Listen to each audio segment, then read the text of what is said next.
We're going to do a DOT inspection, pre-trip and a post-trip on a track and trailer that should be done on a daily basis.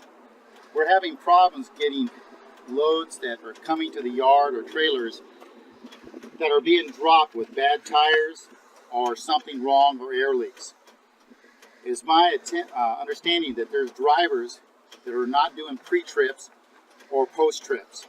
Starting as of today, anytime you have a problem with a tractor or a trailer and you leave the yard, you are supposed to call the shop and that recorder at 803-235-5061 and report any malfunction or problem ASP.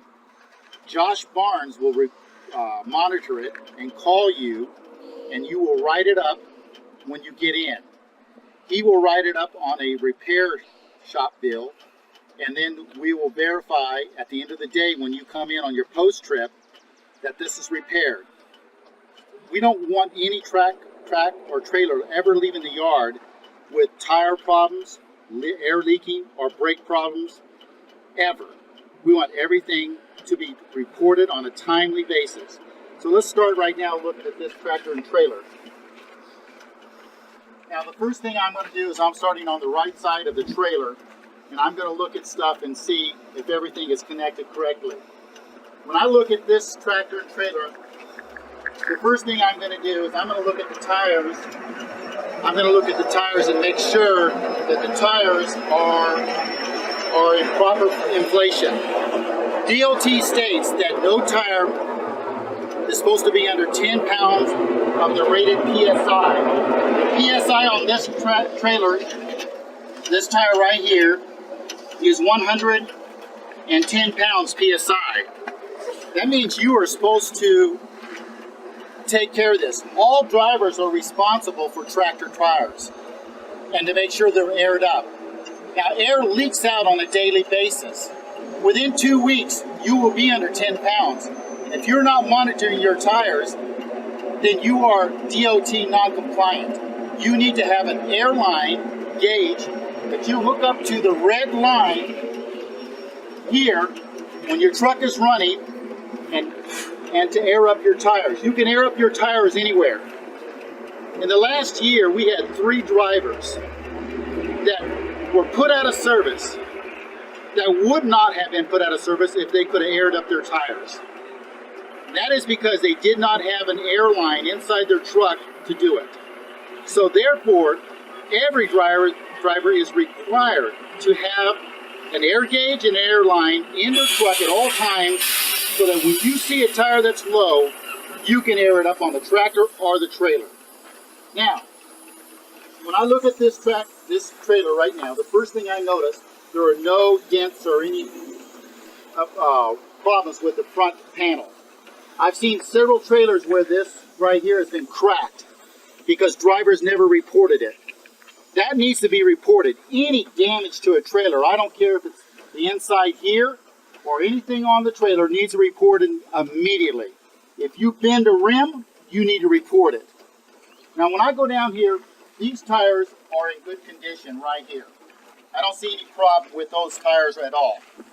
But when I come back here, I want to look at the back end, and I see the mud flaps are in good condition. I don't see any problem with the mud flaps breaking loose like they're supposed to.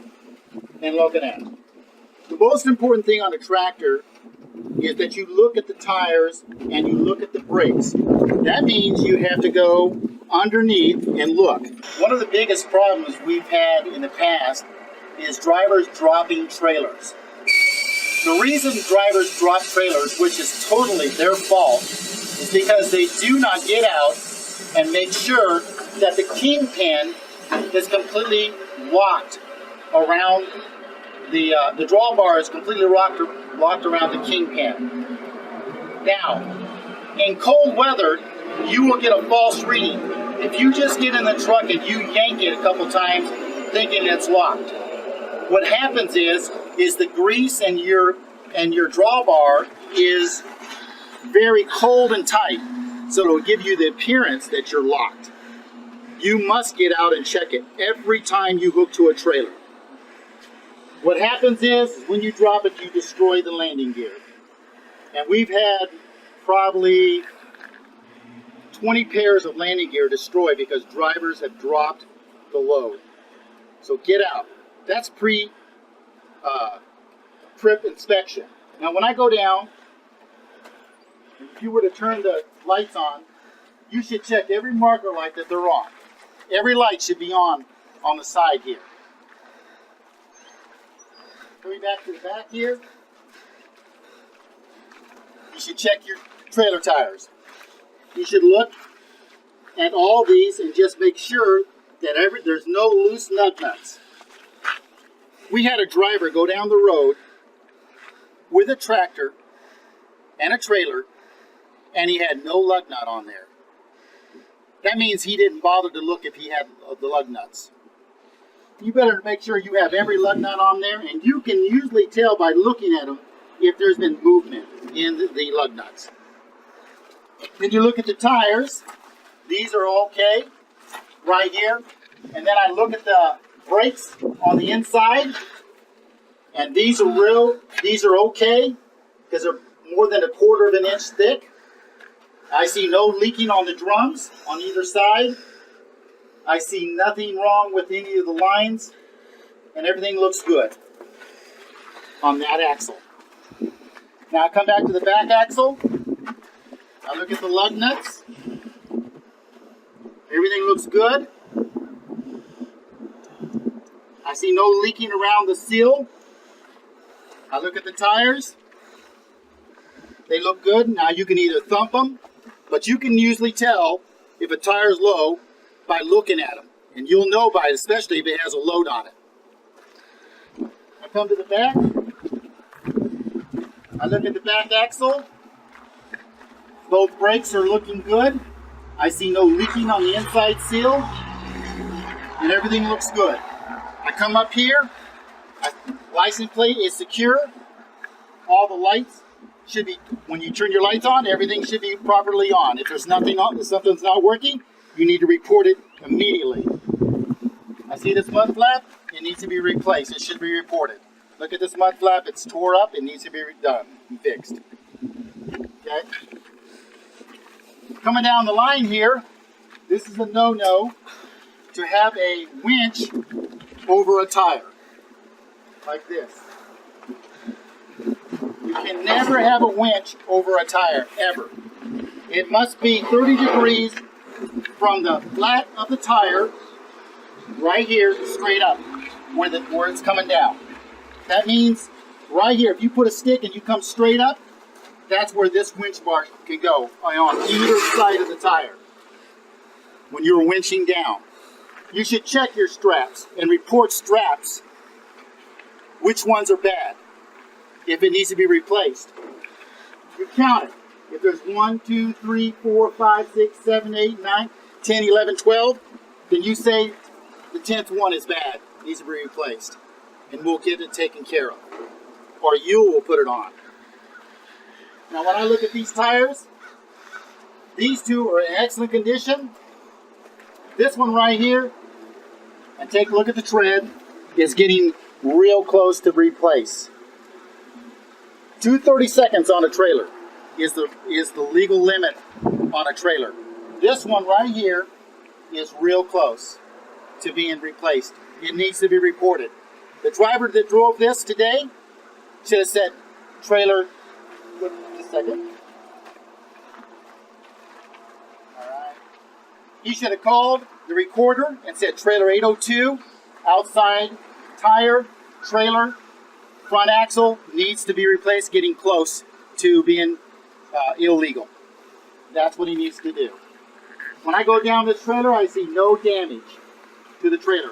If you see damage on a trailer, you need to report it.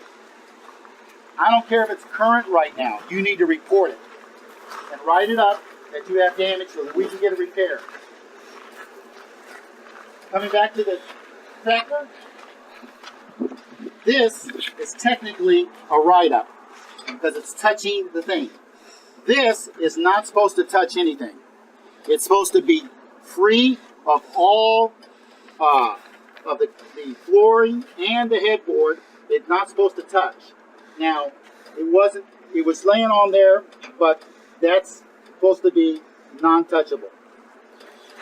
The most important thing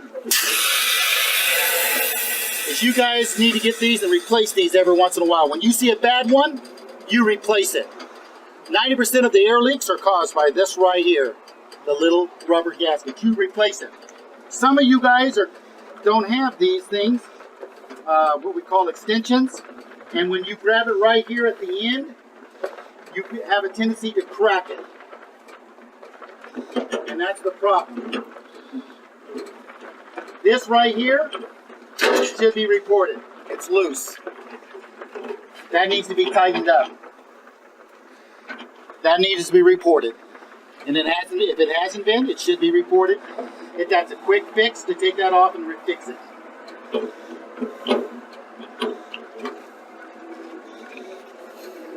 Crack. Notice the crack right here.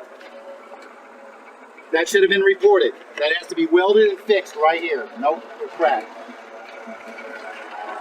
When I come across on these right here, the first thing I notice right here, I don't know if you get a picture of this, I see coupling on this tire right here, on this steer tire. There's coupling going across. When I rub my hand across it, I feel a low spots. So he may be shaking on this truck, on his front end.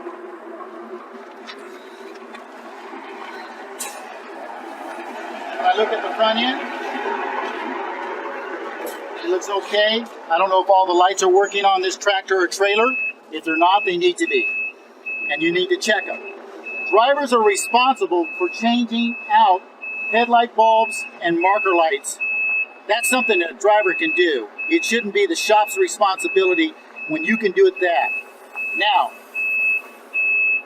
drivers are to check their water and their oil on a daily basis. And if you're not doing it, and that truck tells on you, and what happens every time you turn your key off and you turn your key on, it tells that if you check the water or the oil, if it says it's low. So you got to make sure that you're checking your fluids on a regular basis. Here a driver has just laid their hooks just down on the ground, letting water get into the line. Here is a bad seal that should be replaced. Nope, that's unacceptable. These things cost 20 cents to replace. It takes 2 seconds to change them out. You take a screwdriver, pop it out, put the other one in.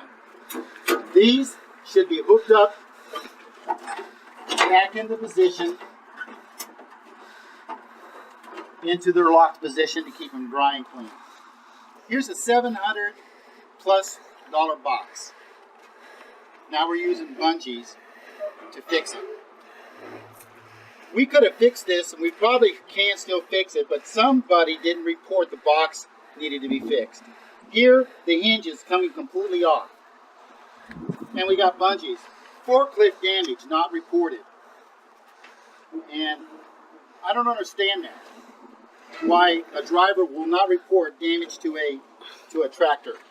To a trailer box. This annual inspection sticker is expiring actually this month. If you see that and nobody mentions it, you should report it, that your inspection sticker is expiring. Looking at this steer tire is in excellent condition, okay? This is a steer tire. If it has any coupling or grooves or anything, this should be reported, but this is a good steer tire. Looking at the lug nuts, no leaks around here, and no leaks on the inside around the inside seal. Now when I'm looking at this engine, I'm looking for excess oil and excess leakage. And it looks okay. I don't see hardly any leakage around here. But the oil and the water needs to be checked on a regular basis. You need to check the fan belt and look at it. You need to look at this every once in a while. I'm talking once a week, and look at the fan belt and make sure there's no rub or cuts or blemishes in it, and everything looking good, because these things go bad, and it does, and you get stranded. Any driver that has to have repair to their tractor must take it to the shop and we will ferry you back down to the yard to get your car, and you'll pick up your truck when it's repaired at the shop. One of the things that we're complaining about, and I'm complaining about, is how dirty some of the trucks come in and how nasty. If you bring your truck into the shop, it better be clean and neat, and all the garbage disposed of. When you go and fuel at the places you fuel at, you should throw your garbage out there and not at the shop or the yard. And also, when you come to the yard, be careful not to throw garbage on this yard. This is not ours, and we rent it. Here we have a tarp that has 2 holes in it. That's the ones I can see at this moment. Drivers should carry duct tape, black preferred, and put duct tape on that, and then report the tarp that it has a hole in it, or how many holes it has in it, and the trailer that it's on. This one is sitting on trailer 787. So I would call the shop and say trailer 787 has a tarp with 2 holes in it. I put black tape on it so it won't get wet. And then we will know to send somebody here to repair it. Here's a tire that has tremendous coupling in it. It looks like they hit the brakes really hard and skidded with this load. They slammed the brakes on. This is what it looks like when the trailer is slammed hard with its brakes. It has coupling like this all the way down. It's only from here to here. That means that driver tore it up. It braked, stopped, braked, stopped, braked, stopped, braked. Now that tells me a driver was apparently had either somebody was going too fast, following too close, or somebody pulled out in front of him. So you need to be